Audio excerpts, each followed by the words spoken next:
Ce monsieur, qui n'a pas de carburant dans son véhicule, décide de verser les 5 litres de carburant qu'il possède dans son réservoir. Il part chercher un entonnoir. Pendant qu'il s'éloigne, un voleur s'approche du carburant, verse les 5 litres dans son propre bidon, puis ouvre un robinet à proximité pour remplir le reste du bidon avec de l'eau.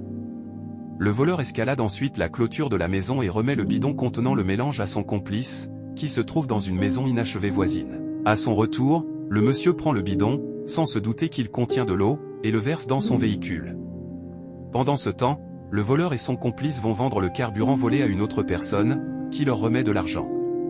Le voleur trouve la somme insuffisante, mais il partage quand même l'argent avec son complice, et ils se séparent. Très content, le voleur commence à faire des projets avec l'argent qu'il vient de recevoir après avoir vendu le carburant. Soudain, il voit arriver sa femme et un médecin.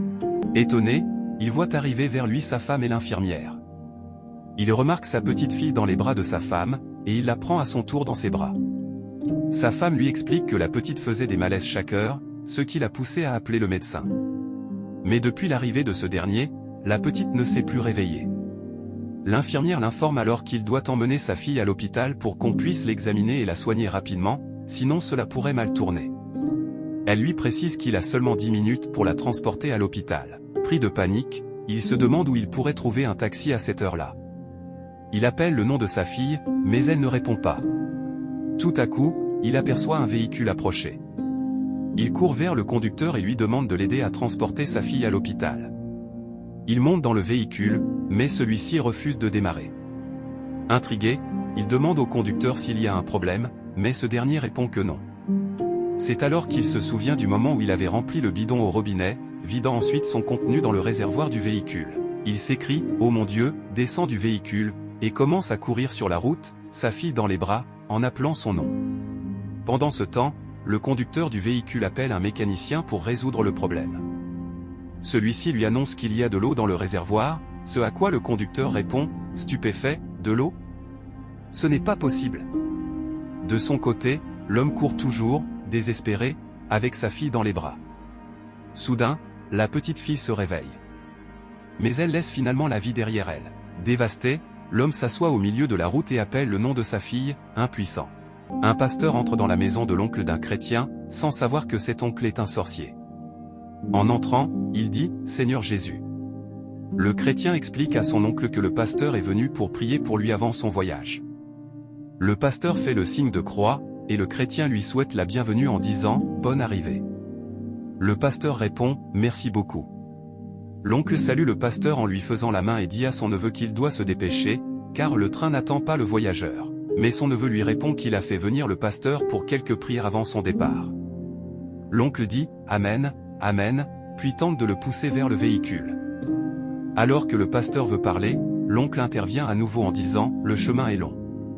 Le pasteur écoute tout ce que l'oncle dit, puis prend enfin la parole « C'est Dieu Tout-Puissant qui fait tout à notre place. Il ne nous abandonnera jamais, et son fils chrétien n'aura pas à avoir honte. » Il en profite pour lui parler un peu de la parole de Dieu. L'oncle remercie le pasteur pour ses paroles. Ensuite, le pasteur appelle le chrétien à l'écart pour lui confier quelque chose d'important. Il lui demande « Qui est cet homme pour toi ?» Le chrétien répond que c'est son oncle, celui qu'il a élevé depuis la mort de son père. C'est alors que le pasteur lui révèle que son oncle, ce dernier lui dit qu'un businessman doit se protéger contre les esprits maléfiques, être vigilant et avoir la paix dans tout ce qu'il fait. L'oncle, qui est derrière eux, leur dit que le temps file et qu'ils doivent se dépêcher. Il insiste sur le fait qu'il faut mettre la prière au centre de tout pour avoir du succès dans les affaires. L'oncle, curieux, veut absolument entendre ce que le pasteur et son neveu disent. Il interdit à son fidèle de faire certaines choses, puis l'oncle commence à tousser. Les deux se retournent pour regarder derrière eux. Le pasteur demande à l'oncle de lui laisser un moment avec son neveu, qui le rejoindra ensuite. C'est alors que le pasteur avoue à son fidèle que son oncle est un sorcier. Pour en être sûr, il accompagne son neveu chez son oncle. L'oncle remercie le pasteur, puis l'oncle et le neveu s'apprêtent à monter dans un véhicule. En ouvrant la portière à son neveu, le pasteur la referme avec force, s'excuse devant l'oncle, mais au moment où l'oncle tente d'ouvrir la portière à son tour, le pasteur commence à prier. Le visage de l'oncle se transforme, révélant qu'il est bien un sorcier. Effrayé, le neveu se retourne, voit le visage de son oncle et s'enfuit. Il court jusqu'à sa chambre, tandis que l'oncle s'en prend au pasteur. Ce dernier lui dit de se repentir, sinon il risque sa vie. Après cette confrontation, le pasteur quitte la maison. Abonnez-vous pour ne pas manquer les prochaines vidéos.